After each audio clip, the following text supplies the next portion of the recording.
My first running experience was in Hawaii. Kelly had signed up there when we were on a holiday to do a 5K. And she's my inspiration, by the way.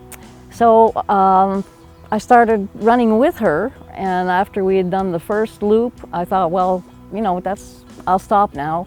And I wish I'd kept on. That would have been my first K, but it was my first 2.5K. And after that, I started running in Ottawa, the 5K, and then the 10K, then the half marathon, and that's it, you know.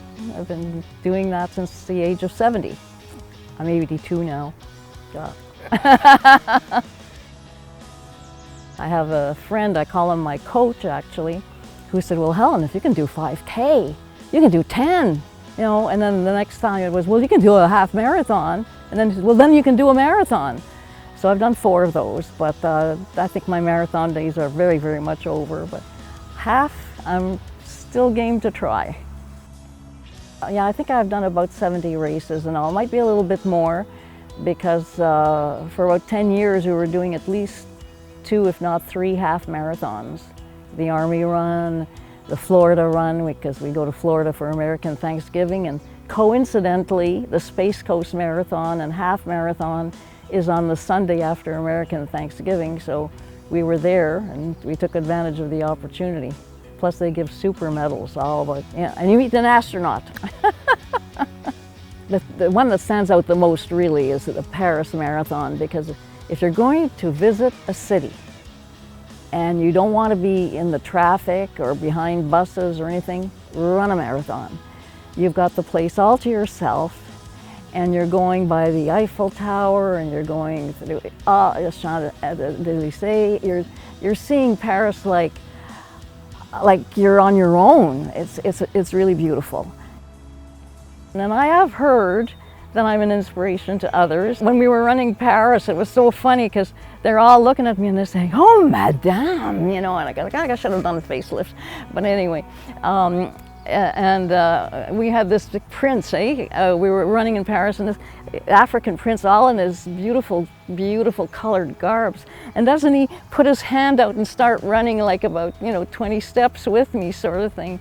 So, there were so many wonderful things. And I did get the best compliment ever from Catherine Switzer. She was the first woman to run the Boston Marathon, and she signed in as K. Switzer. And my friend Louis saw her give a talk at one of the races he was doing. This was before I even started running. I guess I had just started.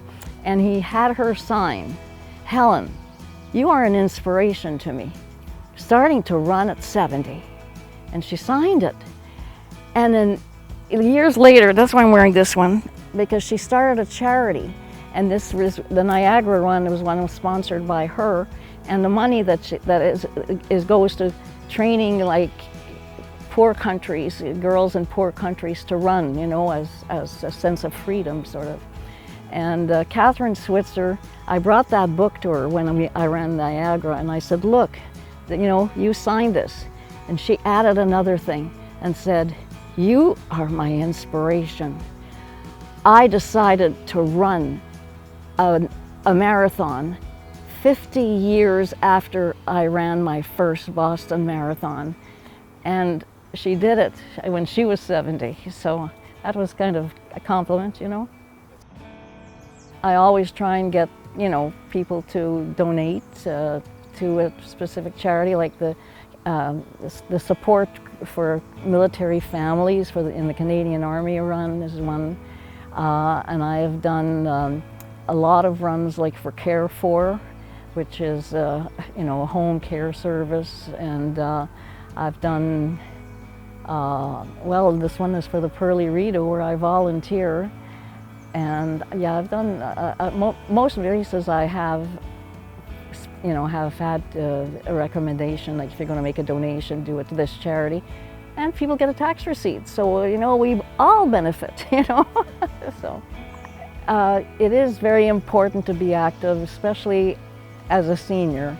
And I've kind of worked as a volunteer with seniors for on and off and in many positions. And I find that even doing chair exercises for them, and especially to music. And you know, they feel better and they look forward to it. And it's, you know, you got to stay mobile. You have to stay mobile, and even if you have to use a cane or walking sticks, do it, you know. It's worth it, and it gives you a sense of independence. You know, if you can do things for yourself for as long as you can, that's a blessing.